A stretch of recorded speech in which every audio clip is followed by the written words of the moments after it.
Hello everyone, I am advocate Gaurav. आज हम IPC की सेक्शन नंबर 1 से लेकर 5 तक डिस्कस करेंगे, जो कि चैप्टर नंबर 1 है। इससे प्रीवियस वीडियोस में हमने एक शॉर्ट इंट्रोडक्शन लिया था आईपीसी का, जिसमें हमने जाना था कि 1833 के चार्टर के तहत एक कमेटी बनाई थी 1834 में, फर्स्ट लॉ कमीशन कमेटी बोलते हैं जिसको, ठीक है।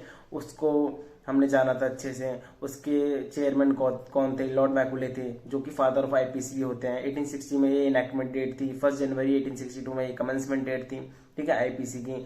टोटल नंबर ऑफ चैप्टर्स 23 है एंड 511 सेक्शंस है। ये सब हमने जाना था और थोड़ी हिस्ट्री जानी थी। ओके, आज हम सेक्शन नंबर 1 से लेकर 5 तक डिस्कस करेंगे।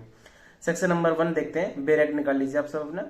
Title and extent of operation of the code. Generally क्या होता है, फर्स्ट सेक्शन जो होता है वो शॉर्ट टाइटल एंड कमेंसमेंट होता है। वही चीज है, इसका शॉर्ट टाइटल क्या है? इंडियन पिनल कोड कहा जाता है, और ये shall extend to whole of India, पूरे के पूरे भारत पे अप्लाई होता है, except the state of Jammu and Kashmir. ये आप मेंशन नहीं आता नए वाले बेयर एक्ट्स में, आप इसको काट लो अगर आपका पुराना बेयर एक्ट है तो, क्योंकि 31 अक्टूबर 2019 के बाद जम्मू एंड कश्मीर का स्टेट प्रोविजन जो था वो हट गया है, ठीक है। स्पेशल जो उसको प्रोविजन मिल रखे थे वो भी हट चुका है, तो ये अब होल ऑफ इंडिया पर अप्लाई करता है, सिंपल। सेकेंड बात करता है punishment of offences committed within India, मतलब कि जो ऑफेंस इंडिया में कमिट हो रहे हैं ना, उनकी पनिशमेंट की बात करता है। Every person shall be liable to punishment under this code and not otherwise for every act or omissions contrary to the provisions thereof of which he shall be guilty within India। Means कि जितने भी offences India में commit हो रहे हैं उन पर ये पनिशमेंट उनके लिए बताई गई है सेक्शन 2 में, ठीक है। एवरी पर्सन, यहाँ नोट कर लो आप, अंडरलाइन कर लो, एवरी पर्सन, मतलब कि इसमें सिटीजन हो, नॉन सिटीजन हो, सब, मतलब कि इंसान होना चाहिए। अगर वो इंडिया में है और कोई ऑफेंस कर रहा है तो उस पर आईपीसी अप्लाई होगी सेक्शन 2 के तहत, ठीक है। वो गिल्टी माना जाएगा विद इन इंडिया में।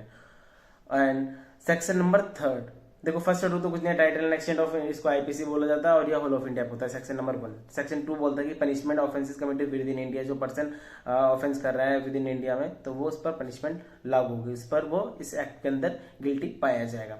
सेक्शन 3 हो गया punishment of offences committed beyond India, beyond but which by law may be tried with in India. Means की पर्सन जो ऑफेंस कर रहा है ना वो इंडिया से बाहर होकर कर रहा है, लेकिन वो इस ऑफेंस में ट्राई हो रहा है, अगर आईपीसी में मेंशन है तो वो इसमें गिल्टी पाया जाएगा। सिंपल इतना है। एनी पर्सन यहाँ भी देखो एनी पर्सन है, liable by an Indian law to be tried for an offence committed beyond India shall be deal with according to the provisions of this code for any act committed beyond India in the same manner as if such act had been committed within India, ठीक है।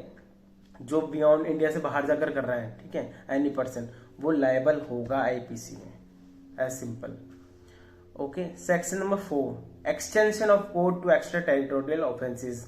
The provisions of this code apply also to be an offence committed by any citizen of India in any place without and beyond India.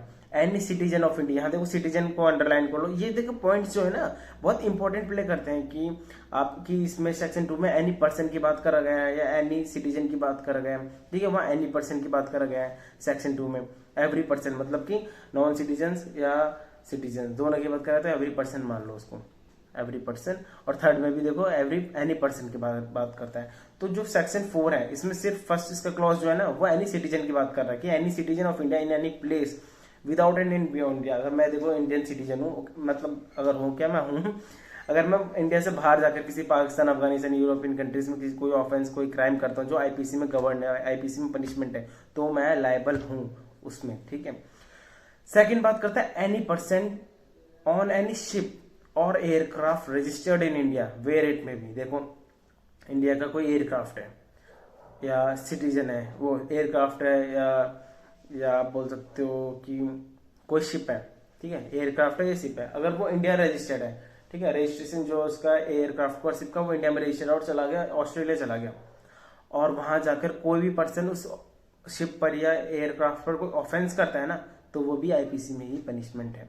Any person, देखो उसमें लिखा है any person, कोई भी person on any ship, को किसी भी ship पर या एयरक्राफ्ट पर जो कि इंडिया में रजिस्टर्ड है, वेयर इट में भी, जहां पे भी ये हो, मैटर नहीं करता कि इंडियन ओशियन में घूम रहा है या पैसिफिक में घूम रहा है। Okay, section number 3 any person in any place without and beyond India committing offence targeting a computer resource located in India. देखो ये भी बहुत इंपॉर्टेंट है, थर्ड वाला। इसके ऊपर क्वेश्चन आया था, मेरे को याद नहीं एमपी में आया था या यूके में आया था, इसके ऊपर एक क्वेश्चन आया था। Any person in any place, कोई भी व्यक्ति किसी भी प्लेस पर, ठीक है, इंडिया से बाहर हो, कमिटिंग ऑफेंस, कोई ऑफेंस करना, मतलब कि इसराइल में सपोज करो कोई बंदा कंप्यूटर रिसोर्सेज के तहत, मतलब इलेक्ट्रॉनिक मीडिया के थ्रू कोई इस तरह से ऑफेंस कर रहा है, इंडिया का पर्सन को टारगेट कर रहा है, या फिर इंडिया की किसी भी चीज को टारगेट कर रहा है, इंडिया के पर्सन को, या वैसे आईपीसी में इंडिया के पर्सन को टारगेट कर रहा है इसराइल में रहकर बंदा, और वो आईपीसी में पनिशमेंट इस तहत है, इस सेक्शन के तहत है, तो वो आईपीसी उस पर अप्लाई होगी। मतलब कि कोई इलेक्ट्रॉनिक मीडिया के थ्रू, कंप्यूटर रिसोर्सेज के थ्रू कोई टारगेट कर रहा है ना, साइबर हैकिंग वगैरह कर रहा है, तो वो इंडिया में तो ऑफेंस है, पनिशमेंट उसको मिल सकती है। ओके, देखो एक्सप्लेनेशन देख लो इसकी। In this section the word offence includes every act committed outside India which if committed in would be punishable. इसको सिंपल बता रखा है, ऑफेंस को बता रखा है कि क्या जो आउटसाइड इंडिया कर रहे हैं या फिर जो इंडिया में कमिट कर रहे हैं वो पनिशेबल है इंडिया में इस कोड के तहत।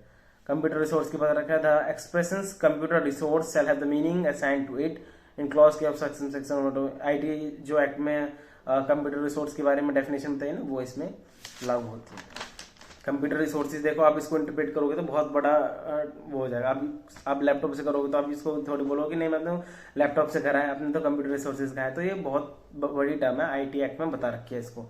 Section number 5, certain laws not to be affected by this act, कुछ लॉज को अफेक्ट नहीं करेगा ये एक्ट, मतलब कि आईपीसी कुछ लॉज को एग्जेम्प्ट कर देती है। एग्जेम्प्ट कैसे कर देती है, अब देखो